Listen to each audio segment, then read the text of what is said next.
सिद्धेभ्यः जय श्री ओम नमः सिद्धेभ्यः जय श्री ओम नमः सिद्धेभ्यः सर्वमंगलमांगल्यं सर्वकल्याणकारकं प्रधानं सर्वधर्माणां जैनं जयतु शासनं जैनं जयतु शासनं जैनं जयतु शासनं। पंच परमेष्टि भगवान की जय। आचार्य श्री गुरुवर कुंद कुंद महाराज की जय। आचार्य श्री गुरुवर विद्यासागर जी महाराज की जय। परम पूज्य मुनिवर श्री सुधासागर जी महाराज की।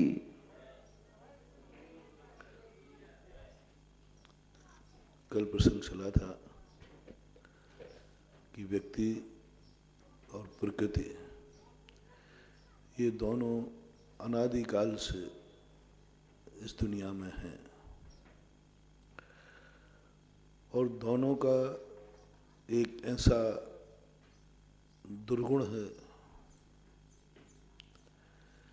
कि दोनों एक दूसरे को अपने अनुकूल बनाने का प्रयास करते हैं। प्रकृति चाहती है कि तुम मेरे अनुकूल चलो तो मैं तुम्हें सुख दूंगी। पुरुष कहता है कि तुम मेरे अनुकूल चलो क्योंकि तुम मेरे लिए हो। बस यहां से द्वंद्व शुरू हुआ था कल अपना, और यही संसार का कारण। और इसी द्वंद्व के कारण से गुरु की, भगवान की और धर्म की जरूरत पड़ गई। यदि लड़ाई झगड़े ना हो, द्वंद्व ना हो, तो अदालत की कोई जरूरत नहीं। पता नहीं ये कैसी अज्ञानता बन गई, जब ये तय है कि संसार दोनों के बिना नहीं चलेगा, नियत सत्य है, फिर दोनों मिलकर के काम क्यों नहीं कर लेते। जब ये तय हो चुका है कि प्रकृति और पुरुष, आत्मा और ये सारा संसार कहीं कोई नहीं जा सकते, इनको दूसरा कोई स्थान है ही नहीं। प्रकृति भी यहीं रहेगी, हवाएं यहीं रहेंगी, पेड़ पौधे सब कुछ यहीं रहेगा और जीव भी यहीं रहेगा।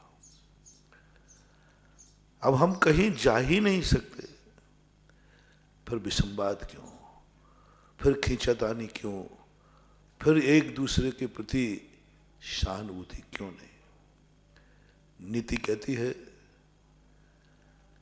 जब अपन को किसी चीज पर रहने का नियत हो जाए, पानी में रह करके मगर से बैर नहीं करना। जब रहना ही है पानी में निश्चित हो गया, तो अब मगर से बैर क्यों। जब गठबंधन हो गया कि तुम दोनों को अपनी जिंदगी व्यतीत करना है, कल बताया था ना, फिर एक दूसरे के लिए जियो, एक दूसरे को अपने लिए मत जलाओ, एक दूसरे को अपने अनुकूल मत चलाओ। जब तुम्हारा जन्म हो चुका है माँ बाप की गोदी में, अभी पलटा नहीं जा सकता, कभी नहीं पलट सकोगे। अब क्यों नहीं दोनों बना के चलते हैं, क्यों ना दूसरे एक दूसरे के अनुकूल हो जाते हैं। दोनों खींचते हैं। पिता चाहता है कि बेटा मेरे अनुकूल चले, और बेटा चाहता है कि पापा मेरे अनुकूल चलें। बस यहीं से कहानी शुरू होती है महाभारत की। यहीं से विग्रह शुरू होता है, यहीं से द्वंद्व शुरू होता है, और दोनों जिंदगी भर लड़ लड़ करके मर जाते हैं, क्योंकि वो बल्दियत नहीं छोड़ पाया, वो बेटे का मोह नहीं छोड़ पाया, दोनों मर जाते हैं। ये इतनी बड़ी मूर्खता है। जब नियत हो चुका, शादी होने के बाद तुम्हारा नियत हो गया, अब तुम दोनों को एक साथ जिंदगी व्यतीत करना ही है, अब कोई रास्ता नहीं है। फिर क्यों दोनों एक दूसरे का शोषण करते हैं, एक दूसरे के प्रतिकूल चल करके हर व्यक्ति एक दूसरे को यूज कर रहा है। पुरुष चाहता है स्त्री मेरे लिए है, वो मेरे पैर की जूती है, मेरा काम करना चाहिए, मेरे अनुकूल होना चाहिए, मेरे कार्य करना चाहिए, मैं जो चाहूं 24 घंटे मेरे लिए प्रस्तुत रहना चाहिए। जब चाय चाहिए चाय दे, भोजन चाहिए भोजन चाहिए, सब कुछ। ये पुरुष का सबसे बड़ा, बहुत बड़ा दुर्गुण है, बहुत बड़ा दुर्गुण है। क्योंकि पुरुष सबसे पहले एक ही बात नहीं सोच पाता, शादी वो करता है अपने सुख के लिए, और बस यहीं से अधर्म शुरू होता है, यहीं से पाप शुरू होता है। शादी पाप नहीं है, लेकिन जब शादी तुम अपने सुख के लिए करोगे तो ये पाप है। यानी सामने को आप दासी बना के लाना चाहते हैं, इसलिए हमारे यहाँ रानी बना के लाया जाता है। भारतीय संस्कृति ने कहा 90% पुरुष शादियां करते हैं, आपके घरों में चर्चा होती है। माँ भी कहती है, बेटा बहू ला दे, अब मेरे से रोटी नहीं बनती है, अब मेरे से झाड़ू नहीं लगती है, मेरे से पानी नहीं भरा जाता, मैं ये नहीं कर सकती हूँ, मेरे बुढ़ापे हो गई। ओहो, दुर्भाग्य है उस घर का, उस घर में लक्ष्मी नहीं आ रही, बहू नहीं आ रही, रानी नहीं आ रही, क्या आ रही है? दासी आ रही। माँ ने सवाल ही ये कहा बेटे से, बेटा शादी कर, अब मेरे बस की बात नहीं है। जहां ये विचार से किसी बेटे की शादी की जाएगी, उस घर में कभी लक्ष्मी का वास नहीं होगा, उस घर में कभी सिद्धि नहीं होगी, उस घर में दासी का वास होगा। सब दास बनेंगे, नौकर बनेंगे, दुर्भाग्य गाएंगे, क्योंकि पहले से सोच लिया मुझे इसलिए चाहिए, अब कुछ मुझे सुख चाहिए। और जिस घर में ये सोचा जाता है, बेटा इतना सारा वैभव है, इतना सारा मकान है, इतना सारा धन दौलत है, तो शादी कर ले जिससे मकान में वह रहकर हरा भरा हो जाए। ये धन दौलत को भोगने के लिए कोई है ही नहीं, अपन 2-3 प्राणी हैं, माता पिता और बेटा, और वैभव बहुत है। देख कितना अच्छे वैभव है अपने पास, कितना आचार विचार है, अपने जैन कुल है, कितना बढ़िया वातावरण है, कितना बढ़िया वातावरण। सुबह से अपने यहाँ भगवान की भक्ति होती है, अपन लोग सब पूजन पाठ अभिषेक करते, सब करते। दुनिया में देखो कैसे कैसे लोग हैं, अपना कितना बढ़िया स्थान है, और कितना बड़ा मकान, कितना धन दौलत, कितना वैभव है। तो माँ क्या करूं? बोले अब किसी एक को और ला, जिससे कि यह सारा का सारा वैभव, ये सारे के सारे आचार विचार अपन और किसी को बांट सके। अपना तो पुण्य यही है कि अपन को जैन कुल मिला, इतना बढ़िया कुल मिला, अपन तीनों तो ठीक है, किसी एक को और लाओ इस कुल में, वो भी नमोकार मंत्र सीख जाएगा, वो भी दिन में खाना सीख जाएगा, उसका भी कल्याण होगा। वो इस घर में आएगा तो उसका भी कल्याण होगा। इस हमारे घर के बहुत अच्छे आचार विचार हैं, वो भी महाराज को आहार देना सीख जाएगा, वो भी गुरु को पहचान कर लेगा। देखना माता पिता क्या उपदेश दे रहे बेटे को, पॉजिटिव सोच। किस लिए शादी करना कि एक जीव अपने घर का वातावरण कितना, पहले तो अपने आप को संभालो कि तुम कितने पुण्यात्मा हो, तुम्हारा उच्च कुल कितना है, तुम्हारे आचार विचार कितने हैं। तुम्हें जब अपने आचार पर, अपने कुल पर, अपनी जाति पर, अपने संस्कारों पर, अपने धर्म पर गर्व होने लग जाए, गौरव होने लग जाए। हर व्यक्ति को पहले अपने आप में गौरवान, मैं कितने पुण्य किए मैंने, मेरा ऐसे कुल में जन्म हुआ जहां पर कितने पापों से बच गए, मेरा ऐसे कुल में जन्म हुआ जहां पर कोई मांस नहीं खाता, कोई शराब नहीं पीता, नामी नहीं लेता, कोई अभक्ष नहीं खाता, कोई गलत नहीं करता। देखो यहां सुबह से उठ करके सब लोग नहा धोकर मंदिर जा रहे हैं, यहां सुबह उठ करके सब लोग भगवान की प्रार्थना कर रहे हैं, यहाँ कोई भी अभक्ष सेवन नहीं करता। देखो भोजन में कोई अभक्ष नहीं बनता, कोई रात में नहीं खाता। ये सारे के सारे वातावरण जो तुम्हारी जिंदगी में वसीयत में मिले हैं, पहले तो इस पर महसूस करो कि तुम्हें गर्व है कि नहीं, अवभाग्यपना है कि नहीं। अपने स्वचतुष्टय की तरफ देखो पहले। स्वयं चतुष्टय का जब तक स्वयं को ज्ञान नहीं होगा, स्वयं क्रियाओं का स्वयं चतुष्टय की जब तक परिणति अपने अंदर नहीं गर्भ को पैदा करेगी, तुम जो कुछ भी कर रहे हो अच्छा कार्य, वो तुम्हें कैसा लग रहा है? तुम मान लीजिए, सपोज कीजिए कि जैन कुल में जन्मे, जैन कुल में जन्मना तुम्हें कैसा लग रहा है? अच्छा है। भारत में जन्मने से तुम्हें कैसा लग रहा है? अच्छा है।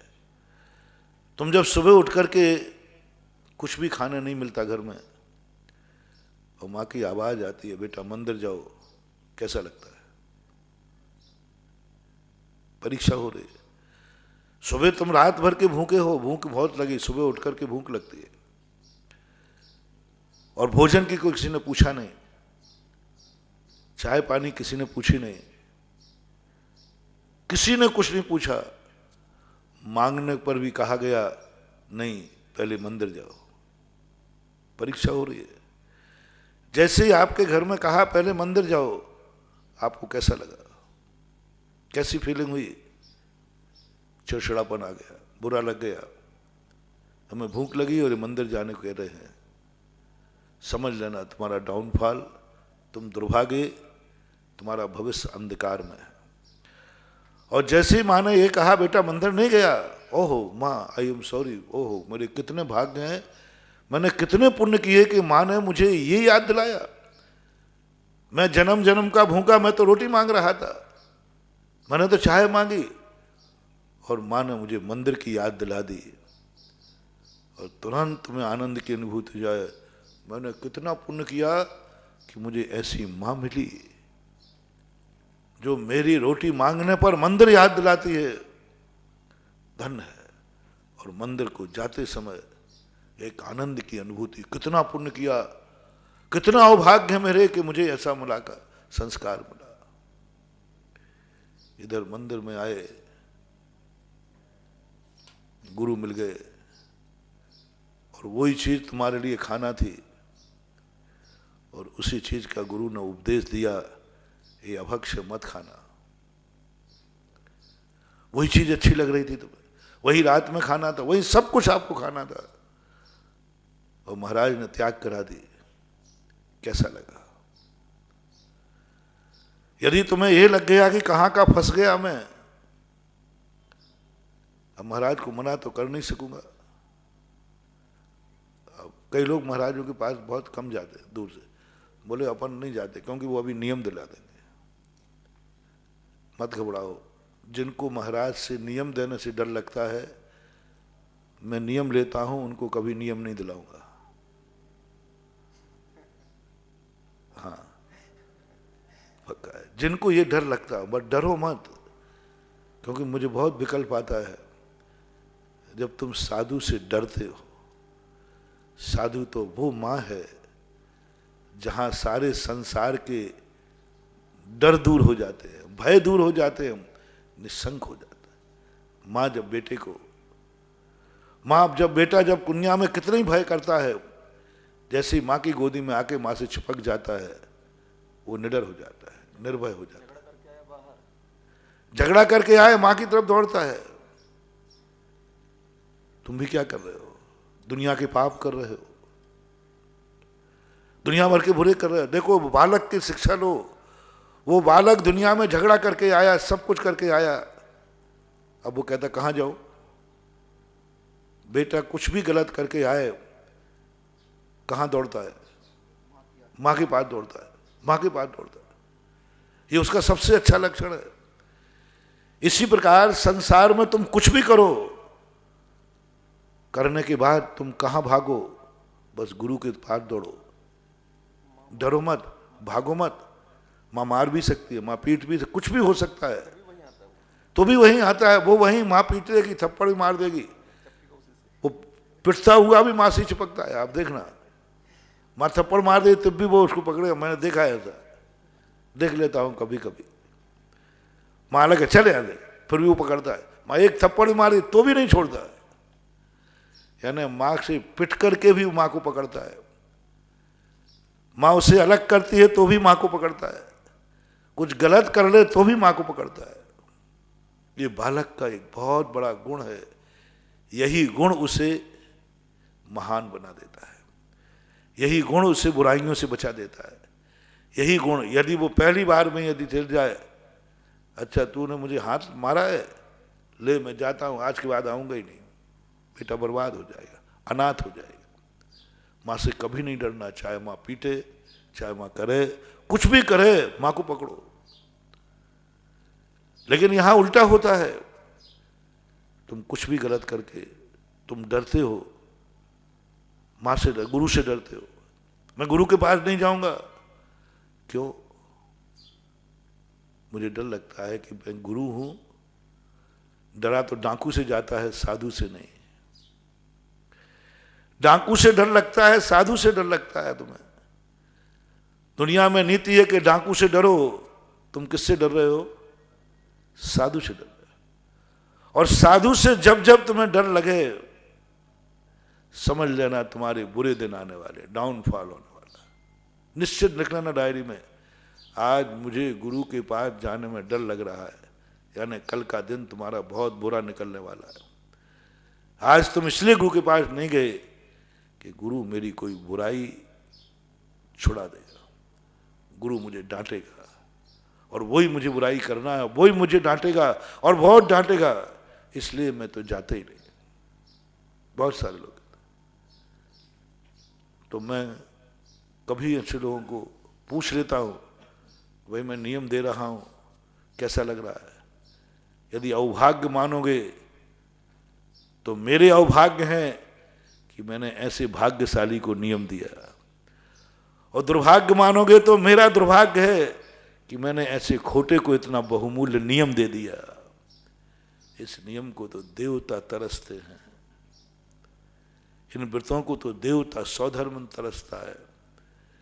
जो नियम हम तुम्हें देते हैं ना, इस नियम को देवता तरसते हैं, सारा जगत तरसता है। सौधर्मंद कहता है कि वो दिन मेरा कब आए जब मुझे गुरुदेव नियम देंगे, गुरुदेव मेरा त्याग कराएंगे, गुरुदेव ये कहेंगे। ऐसा जो सम्यक दृष्टि देवता होते ना,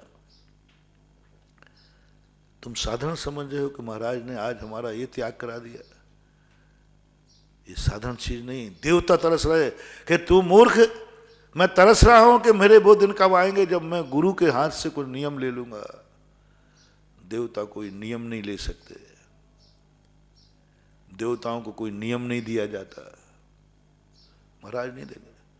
सारे देवता आके खड़े हो जाएं कि महाराज कोई नियम दे दो, महाराज नहीं देंगे। महाराज कहते कि ये नियम तुम जैसे पापियों को नहीं है, तुम जैसे असंयमियों को नहीं है। कोई भी नियम, आज तक किसी देवता ने कोई नियम नहीं लिया, गुरु महाराज ने कोई नियम नहीं दिया, होते ही नहीं नियम। क्यों?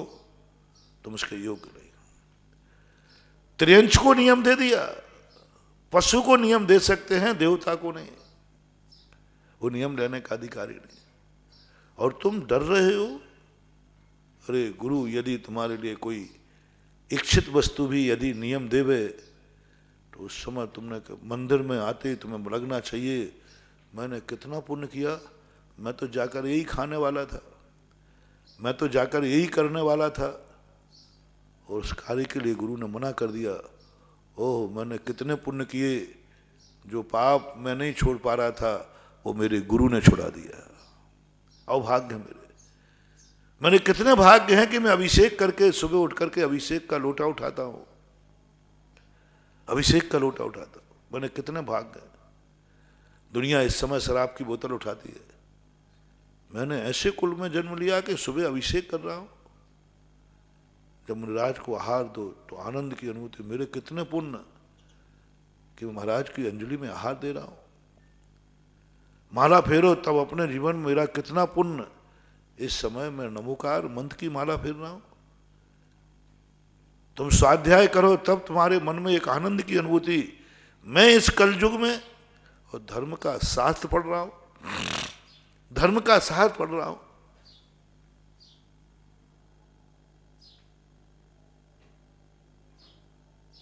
कैसी बात, आप नहीं मिले भगवान लेकिन आपकी वाणी मिली, अवभाग।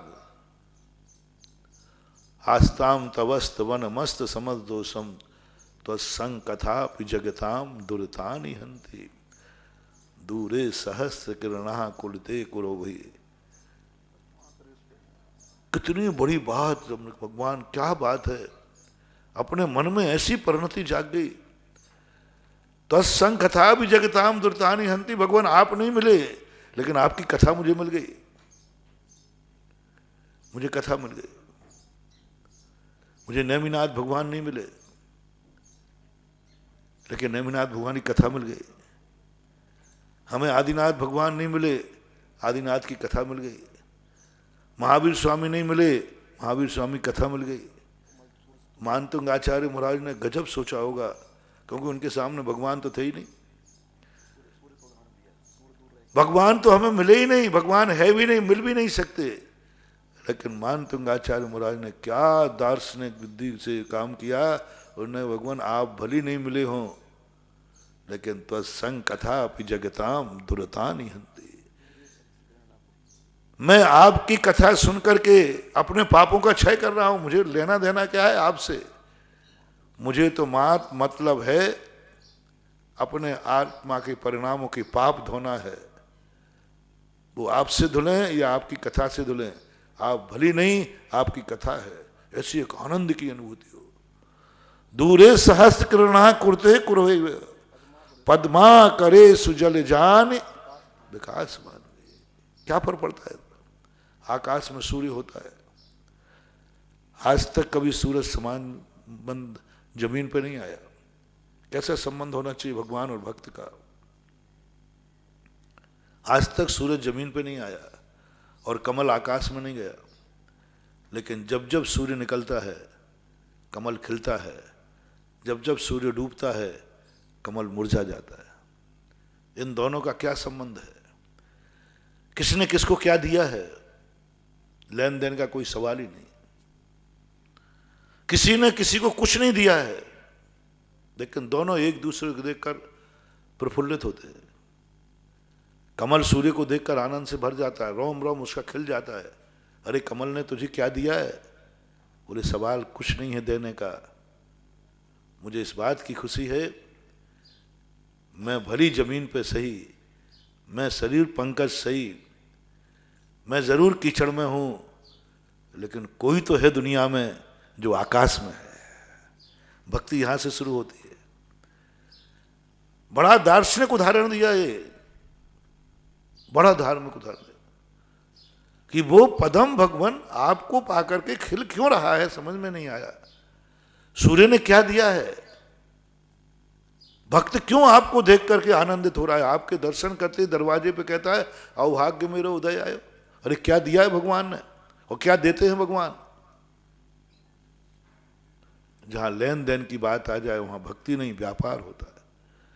जैन दर्शन में भगवान को इस तरीके से बैठाया, हाथ पे हाथ रख के नासा दे, कुछ नहीं देंगे। अब बोल कैसा लग रहा है। कुछ नहीं मिलेगा यहां, कुछ भी नहीं। कैसा लग रहा है।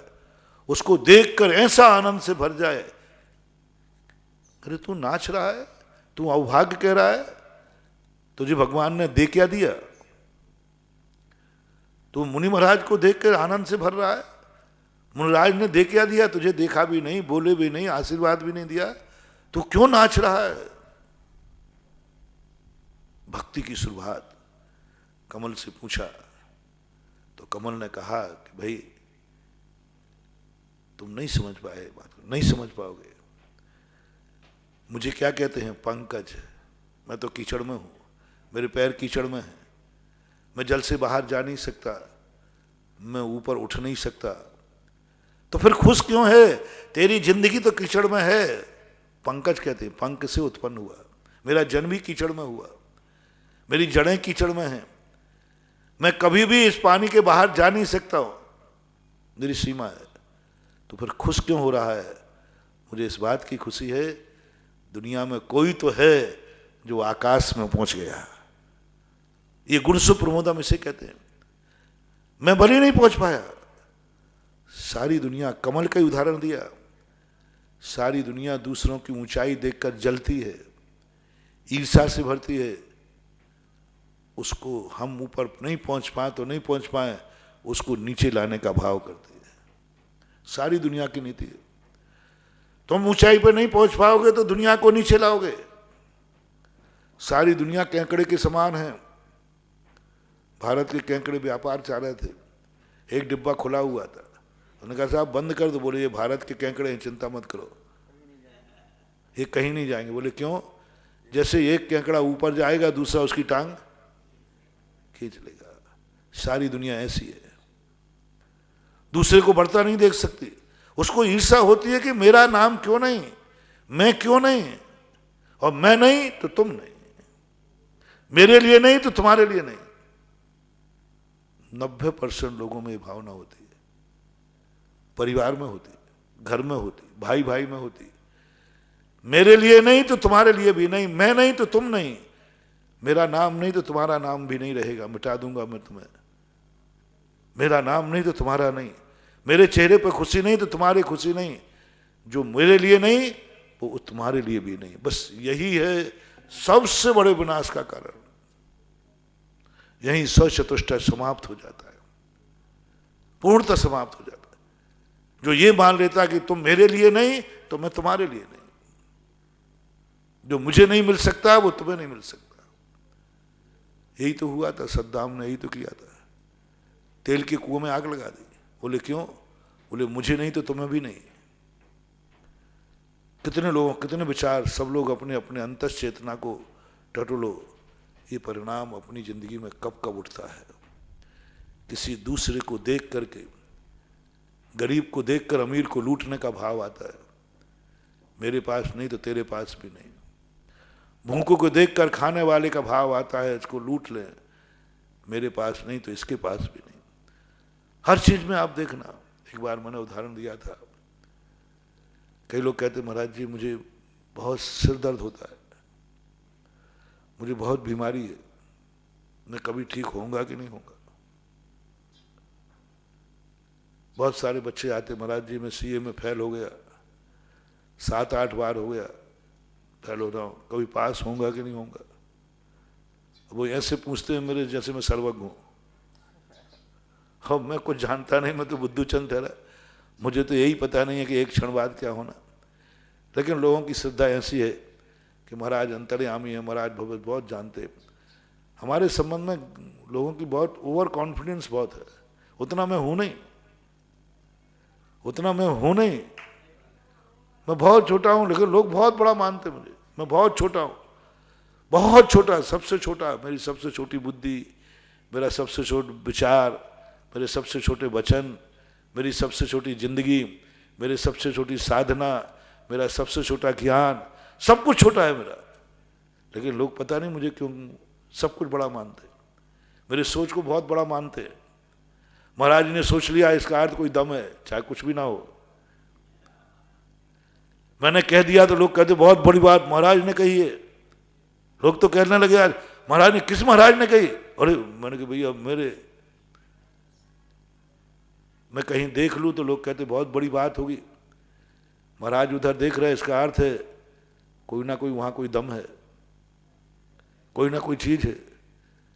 जिस संबंध में बोल दूं लोग आंख बंद करके स्वीकार करते हैं कि जरूर कोई दम है इसमें, क्योंकि महाराज ने बोला है, महाराज ने बोला। ये सारी लोगों की धारणा है, लेकिन ऐसा कुछ है नहीं। मैं तो बहुत छोटा आदमी, बहुत छोटा, लेकिन कई बार ऐसा विश्वास हो जाता है, ऐसा परिणाम हो जाता है। लोग मान लेते हैं ऐसा कि नहीं इसमें है। क्यों मान लेते हैं? क्या कारण है? क्या कारण है? कुछ ना कुछ तो कहीं ना कहीं कोई वस्तु ऐसी है जिसमें लोगों को ये विश्वास जाग जाता है। उस समय व्यक्ति के मन में ऐसी परिणाम जागते हैं। कोई ना कोई उन्होंने ऐसी चीज देख ली जो हो भी नहीं तो भी है, परिणाम है, उसमें शक्ति है। शांति धारा में शक्ति है। शांति धारा सब जानते थे, लेकिन महाराज ने कह दिया अरे भाई भक्तांबर पढ़ लो। नहीं, आपके मुख से पढ़ना है भक्तांबर। अरे भाई मैं क्या पढ़ूंगा, सुनना है बस आपके मुख से। शास्त्रों में भी ऐसा वर्णन आया। लेकिन उस समय क्यों लोग मानते हैं वैसे। तो लोग आते, महाराज जी आप बोल दो तो मैं आगे परीक्षा दूं। तो मैंने कहा भैया मैं सर्वज्ञ नहीं हूं जो बोलूं। महाराज जी मैं ठीक होऊंगा कि नहीं होऊंगा, मैं धंधा पानी कर रहा हूं, बहुत घाटा लग रहा, अब करूं कि नहीं करूं। कहीं तो पढ़ने के बाद आगे बोल, महाराज जी मैं कौन सी लाइन में जाऊं, मैं कौन सा व्यापार करूं, मैं कौन सा करूं। बहुत सारे लोग आते थे। अब मेरे से जब ये पूछते तो मैं समझता हूं कि ये समझते क्या है मुझे। मेरे से पूछा महाराज कौन सा धंधा करूं, मैं कौन सी लाइन में जाऊं। बच्चे जब सब्जेक्ट लेते ना, महाराज मैं कौन सा विषय लूं, बहुत सो गए। अब मैं बाद में सोचता हूं मेरे मन में, क्योंकि मुझे अपनी खुद की औकात पता है कि मेरे पास कितना ज्ञान है। मैं कुछ भी नहीं जानता, फिर भी एक भाव जागता है, ये कितनी आशा लेके आया है, इसको ये कह के भेज दूं कि मैं कुछ नहीं जानता। ये कितने विश्वास के साथ आया है, यह कह के भेज दूं कि कुछ नहीं आता। दरवाजे पे आया हुआ खाली हाथ जाना, दरवाजे पर आया हुआ व्यक्ति खाली हाथ जाना अशुभ का संकेत है। हमने बुलाया नहीं था, आया है, आया है और वो खाली हाथ जाएगा तो कुछ ना कुछ अशुभ देके जाएगा, बदवा देके आएगा। अरे मैंने गलत नंबर डायल कर लिया। एक बार एक महाराज आए, हमारे संघ के एक महाराज ने भेजा, कोई स्पष्ट नहीं बताऊंगा, कोई ऐसी बात थी। तो हमारे संघ एक महाराज ने कहा कि यदि तुम ये बात सुधा सागर को मनवा लो और वो मान जाए तो पूरा संघ आंख बंद करके मान गए, आपको सबको मनाने की जरूरत नहीं। वो 2-3 महाराजों के पास गया होगा, तो उन्होंने यही कहा आप बस वहां चले जाओ और उनको फिट कर दो, तुम जितनी तर्क मुझे दे रहे हो, जितनी आगम की दलील मुझे दे रहे हो, इस तर्क में मात्र आप उन चले जाओ। वो मेरे पास आ गया, मैं भिंडर में था, और आते बोले महाराज जी मैं आपके पास आया हूं। क्यों? बोले मैं आपके संघ के महाराजों के पास गया था और इस प्रकार की चर्चा है। उन्होंने कहा आप सुधा सागर को मनवा लो तो सब लोग हम लोग मान जाएंगे, इसलिए मैं आपको मनवाने आया हूं। मैंने कहा जो मानने नहीं आया है, मनवाने आया है। मैंने कहा ये तो इस व्यक्ति से भी संवाद करना ठीक नहीं। यदि सही होता तो वो कहता महाराज जी मैं कुछ चीज समझने आया हूं, यदि आप समझा दें तो ठीक, नहीं तो मैंने जो किया, गुरु के पास कभी भी चीज, बड़ों के पास कभी मनवाने नहीं जाया जाता। जब जब तुम्हारे मन में ये भाव आए कि मैं ये चीज बड़ों से मनवाऊंगा, जैसे बने तैसे मनवाऊंगा, समझ लेना तुम्हारे अंदर दुर्योधन पना जाग गया। दुर्योधन जाग गया नियम से। दुर्योधन की नीति यही थी कि मैं बड़ों से ये चीज मनवाऊंगा, ऐसे नहीं मानेंगे तो झगड़ा करके मानूंगा। सुसाइड की धमकी देता था, मैं मर जाऊंगा। सबको उसने एक एक को लाइन पर लगा दिया। उसने कभी भी परिणाम नहीं किया कि मैं बड़ों की बात मानूंगा। उसके मन में हमेशा एक ही बात रहती, एक ही टेलर रहता था, मैं सबको अपनी बात मनवाऊंगा। तो बोलता था, सकुनी मामा कहता था देख तेरे पिताजी मानेंगे नहीं। अरे मेरा वो टेलर है कि मेरे से तो गुरु भी कांपते हैं। मेरे पास वो टेलर है कि गुरु भी कांपते हैं, द्रोणाचार्य भी मेरे सामने कांपते हैं, तास्त्री मेरे सामने कुछ बोलेंगे। महानुभाव यहाँ एक सूत्र बनाना, नियुक्ति ले लेना जिंदगी में, जब जब तुम्हारे मन में ये भाव आए मैं वो प्रस्तुत करता हूं, मेरा वो टेलर है, मेरी वो हिदायत है, मेरा वो खौफ है कि अच्छे बड़े बड़े लोग भी मेरी बात मानेंगे। दुर्योधन ने कहा कैसे नहीं मानेंगे? मानेंगे, मानेंगे मेरी बात। शकुनी कहता नहीं मानेंगे। बोले देखना मैं कैसे मनवाता हूं। और मनवा लिया। अपने मन में भी जब बात आ जाए समझ लेना हमारे विनाश का समय आ गया, क्योंकि हमारे मन में। कैकेयी ने भी यही कहा। मंथरा ने जब कहा क्या दशरथ तुम्हारी बात मान जाएंगे? दशरथ मान जाएंगे तो क्या राम मान जाएंगे? राम मान जाएंगे तो माता कौशल्या मान जाएगी, माता कौशल्या मान जाएगी तो सीता मान जाएगी, ये सब मान जाएंगे तो क्या लक्ष्मण मान जाएंगे? मंथरा ने कहा है। जब कैकेयी ने कहा कि मैं तुम इस बात को मनवा लूंगी, तब मंथरा ने कहा हे भोली, क्योंकि वो दाई थी मंथरा उनकी, बचपन कैकेयी को बचपन से उसने पाला था। पहले राजकुमार की दाई होती थी, वो ही पालती थी। वो कहते तुझे मैं जानती हूँ, इतना सरल मत समझ दुनिया को। गजब। कैकेयी कहती है मंथरा मेरे में वो ताकत है, मैंने वो टेलर जमा के रखा है कि दशरथ को क्या दशरथ के बाप मानेंगे, पति मानेंगे, सब मानेंगे, देखना में मानेंगे। बोले दशरथ मान जाएंगे, राम मानेंगे, राम 3 बार मानेगा, सीता मानेगी, कौशल्या मानेगी, लक्ष्मण मानेंगे। मेरे पास इन सब की चाबी है, मेरे पास इन सब की नस है, क्योंकि ये सब क्योंकि ये सब धर्मात्मा है, क्योंकि ये सब धर्मात्मा है। और धर्मात्मा को अपने कंट्रोल में लेना कोई बड़ी चीज दुर्जन को नहीं ले सकता। देखो कैकेयी, देखो दुर्जन आदमी किसको ठगता है? क्योंकि ये धर्मात्मा है। दशरथ मानेंगे कि उनकी सबसे बड़ी कमजोरी है धर्म, सबसे बड़ी कमजोरी है वचनबद्धता, सबसे बड़ी कमजोरी है सत्यता।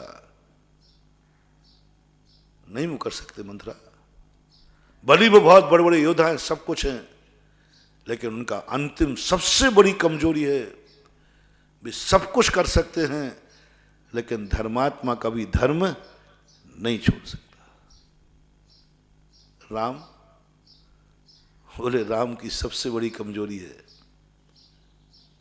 पितृभक्ति, मातृभक्ति। राम में एक गुण है मंथरा, तू राम को नहीं समझती। राम में सबसे बड़ा गुण है कि वो पिता की भक्ति आदेश नहीं टाल सकते, मेरा मां का आदेश नहीं टाल सकते। मंथरा फिर भी कहती है देख, ऐसे सब कहने के बाद में बोले नहीं, राम नहीं टाल सकता।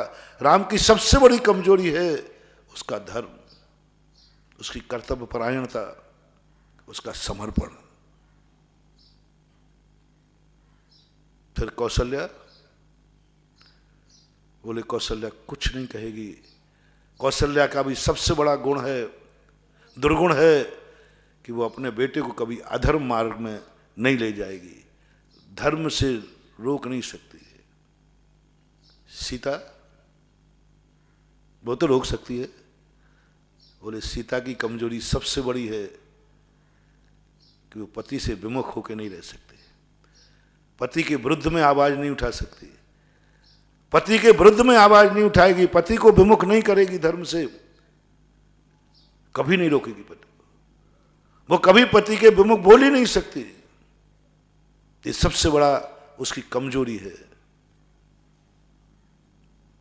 मंथरा ने सबके नाम लिए थे जहां जहां से खतरा था। बोले लक्ष्मण, बोले मंथरा लक्ष्मण की सबसे बड़ी कमजोरी है राम, सबसे बड़ी कमजोरी है राम, क्योंकि वो राम का इतना भक्त है, इतना बड़ा भक्त है कि वो मर सकता है लेकिन राम के विरुद्ध में नहीं जा सकता। तब मंथरा कहती है अब ठीक है। दुष्ट ने क्या कमजोरी बनाई? उसका धर्म।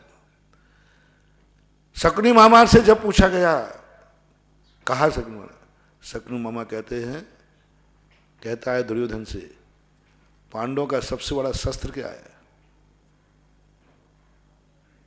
तो सब लोग कहते हैं गांडीव धनुष।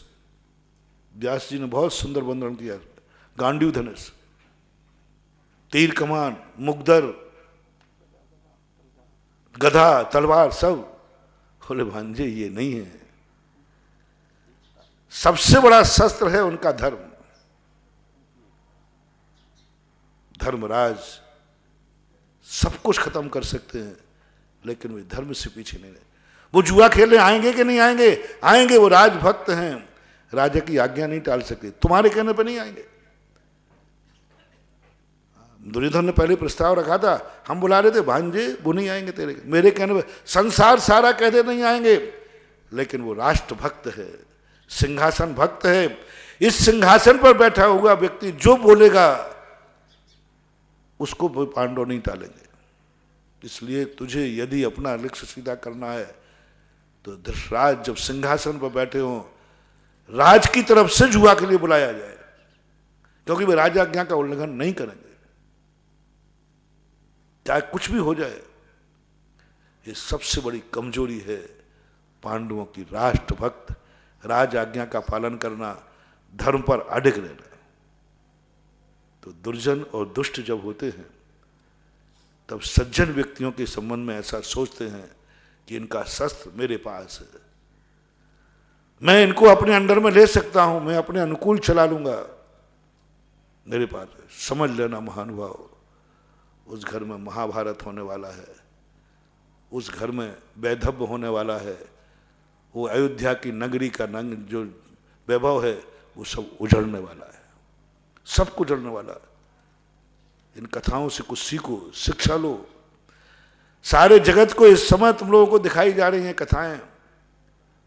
रामायण तो तुम पढ़ते नहीं हो, पढ़ने का समय भी नहीं, समझ में भी नहीं आता तुम्हें। वो पढ़ने के लिए तो हम लोगों को है, तुम लोग तो अभी चित्रांकन दिखाया जा रहा है, फिल्म रूप दिया जा रहा है। इसी से शिक्षा लो, एक एक चीज से शिक्षा लो, कहाँ क्या किस चीज की वीकनेस है और कहाँ कौन क्या आगे जीतता है। हर स्थान पर एक ही बात है, जहां जहां धर्मात्मा पराजित हुआ उनका धर्म ही बीच में आया। और जब कोई व्यक्ति किसी के धर्म को आड़ बना करके अपना टेलर दिखाना चाहे, समझ लेना उसी के विनाश का समय आ गया, मिटने के समय आ गया। जब जब तुम्हारे मन में ऐसा परिणाम जागे कि मैं दुनिया को अपनी बात मनवा लूंगा, मनवा लोगे, लेकिन विनाश हो जाएगा। इसलिए ऐसी स्थिति कभी सोचना नहीं। मैं समझ गया कि ये व्यक्ति मुझसे मनवाने आया है। उसने सोचा, महाराज जी एक बात मैं आपको समझाना चाहता हूँ, आपसे मनवाना चाहता हूँ। मैंने क्यों, मेरे से क्यों मनवाना चाहते हो? सारे दुनिया में बहुत साधु हैं। बोले आपके ही संघ के साधुओं ने, 2-3 साधुओं ने कहा है कि आप सुधा सागर के पास जाओ, वो मान जाएंगे तो सब मान जाएंगे, इसलिए मैं आपके पास आया हूं। मैंने समझ लिया ये दुर्योधन है, ये मनवाने आया है। अब मेरी खोपड़ी तुम्हें मालूम है, जल्दी पकड़ लेता हूं, शब्दों में पकड़ लिया मैंने, शब्द से पकड़ लिया। मैंने कहा ये दुर्योधन है। दुर्योधन जब भी किसी के पास जाता था यही कहता था, मैं अपनी बात मनवाने आया हूं। मैं पिताजी के पास जाऊंगा अपनी बात मनवाऊंगा, गुरु के पास जाऊंगा अपनी बात मनवाऊंगा, ताश्री से अपनी बात मनवाऊंगा। जब भी किसी से जाता था एक ही हवा, मैं अपनी बात मनवाऊंगा, तुम देख लेना, तब देखते रह जाओगे। ये परिणाम जिस जिसकी आत्मा में उठे, महानुभाव, सारे संसार के लिए एक नीति दे रहा हूं।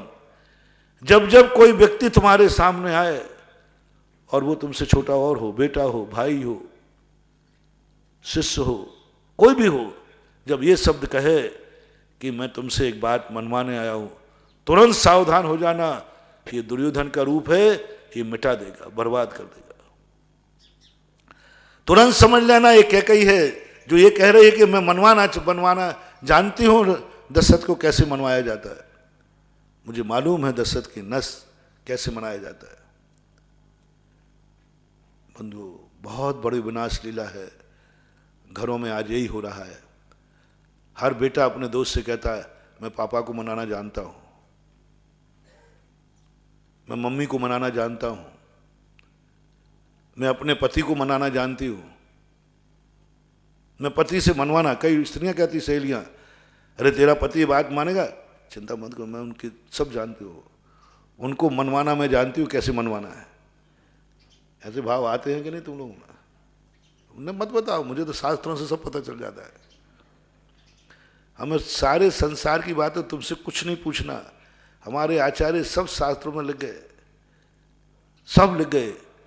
कितनी नारियां जो अपनी सहेलियों से कहती हैं मुझे मनवाना आता है उनसे, पुरुष भी कम नहीं है। वो भी कहते हैं मुझे भी अपनी स्त्री को अपनी बात कैसे मनवाना मुझे मालूम है। कोई लगे नहीं तुम्हारी स्थिति बहुत डेंजर है, मानेगी नहीं, अरे मैं मनवा के जानता हूं, मैं कैसे मनवाना है मैं जानूंगा। एक भाई दूसरे भाई से कह रहा है मैं जानता हूं मनवाना कैसे, मुझे मालूम है।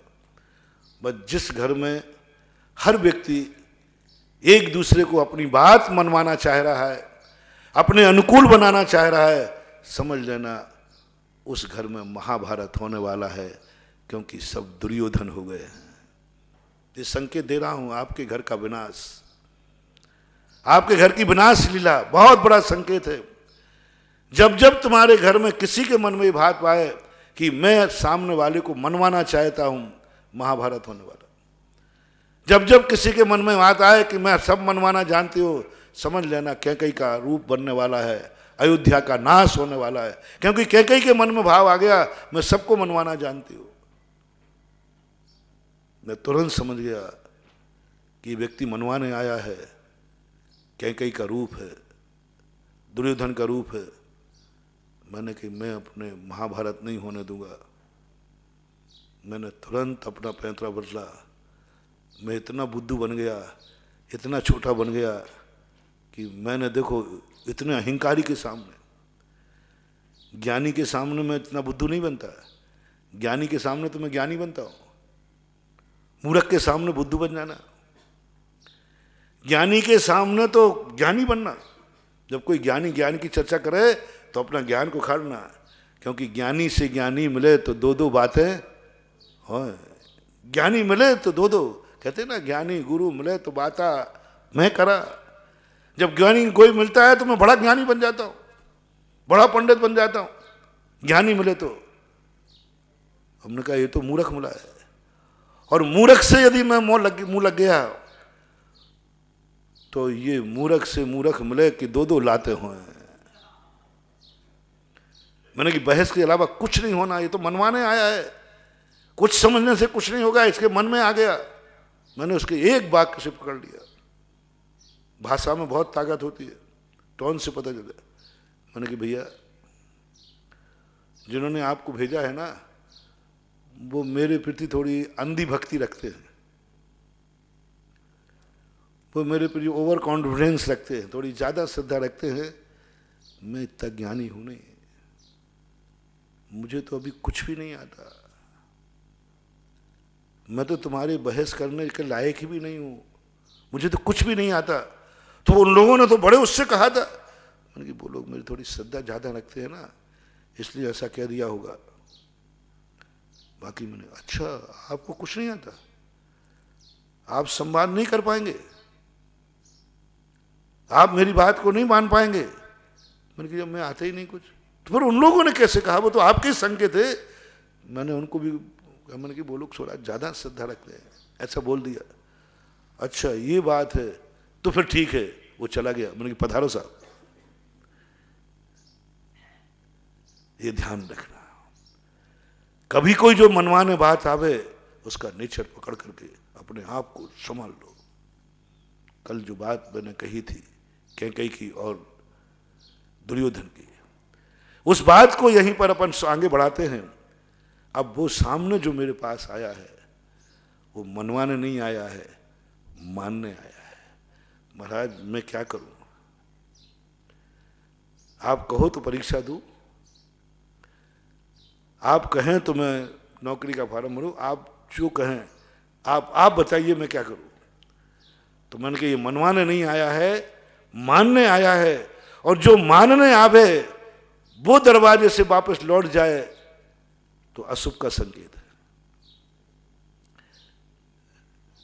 विभीषण राम की बात मानने आया था कि राम को मनवाने आया था। रामचंद्र ने यही पूछा किस लिए आया है, बोले शरण में आ रहा है, ऐसा बोल रहा है। रामचंद्र जी जो कहेंगे वही मेरी जिंदगी होगी, आप ही मेरे जीवन दाता हैं, आप ही मेरी जिंदगी हैं, राम जी का आने दो। यदि वो कहते अपनी बात मनवाने आया है तो रामचंद्र जी शायद नहीं देते, मानने आया है। मैंने सोचा कि अभी मानने आए हैं, मेरे से पूछ रहे हैं, तो मैंने सोचा कि इनके सामने भी बुद्धू बन जाऊं कि भैया मुझे मालूम नहीं है भविष्य क्या है, मुझे क्या मालूम कि अब तू पास होगा कि नहीं, क्यों फेल होगा, सही में मालूम नहीं है, सही में मालूम नहीं है। नहीं तो तुम कल से आज के हमारे पास जाके लाइन लगा दो, मुझे कुछ नहीं मालूम है। लेकिन बस एक दुआ जारी, इसको खाली हाथ नहीं भेजना। दरवाजे आया है, भीख मांगने आया है, ज्ञान मांगने आया है, सलाह मांगने आया है, खाली हाथ नहीं जाने देना। तो मैंने इतनी बढ़िया युक्ति सोची, देखना मैं बुद्धू होकर के बुद्धिमान कैसे हूं। बुद्धू होकर के कुछ नहीं जानता, और मैं जितना जानता हूं इतना दुनिया नहीं जानती। मैं कुछ नहीं जानता, मैं बुद्धू हूं। बुद्धू के बाद कई बार ऐसी, तो मैंने कहा ठीक है, भविष्य तुम्हारा क्या है ये बताओ, तुम्हारा सिर दर्द करता है? बोले हाँ महाराज बहुत सिर दर्द करता है, नींद ही नहीं आती। अच्छा नींद नहीं आती, तो तुम अकेले सोते हो कि और भी तुम्हारे कमरे में बहुत सारे लोग सोते हैं? बोले महाराज सभी लोग सोते हैं। तुम्हें नींद नहीं आती?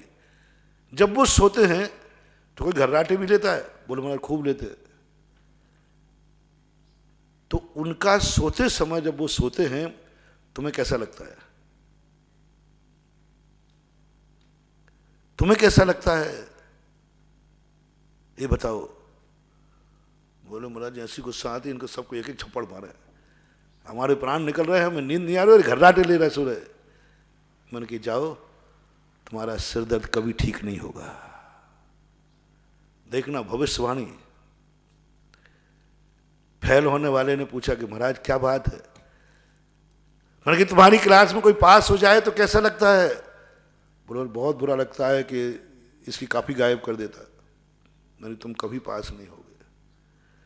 गरीब आया, मैंने कहा महाराज जी हम कभी अमीर होंगे कि नहीं? अमीर को देख के कैसा लगता है? अमीर को देख के कैसा लगता है? महाराज ऐसे लगता है कि इसको लूट मारे। मैंने कहा तुम कभी अमीर नहीं बनोगे। ये बहुत बड़ी नीति है, बहुत बड़ी नीति है। जो जो हमें चाहिए है वो जिसके पास है उसको देखकर यदि हमारे मन में ईर्ष्या होती है और उसको मिटाने का भाव होता है, समझ लेना चाहिए हम वो चीज कभी नहीं पा पाएंगे। जैन दर्शन ने कहा मुनिषु प्रमोदम, कमल ने कहा मैं तुम्हें शिक्षा दे रहा हूं। भक्ति देखो कैसी है। कुछ नहीं देंगे भगवान, मुझे यही खुशी है कि मेरा भगवान इतना ऊंचा पहुंच गया। मैं भली सदोष हूं, मेरा भगवान निर्दोष है। मैं भली पापी हूं, मेरा गुरु निष्पापी है। मैं जरूर संसार में हूं, मेरा गुरु संसार मार्ग से ऊपर उठ रहा है।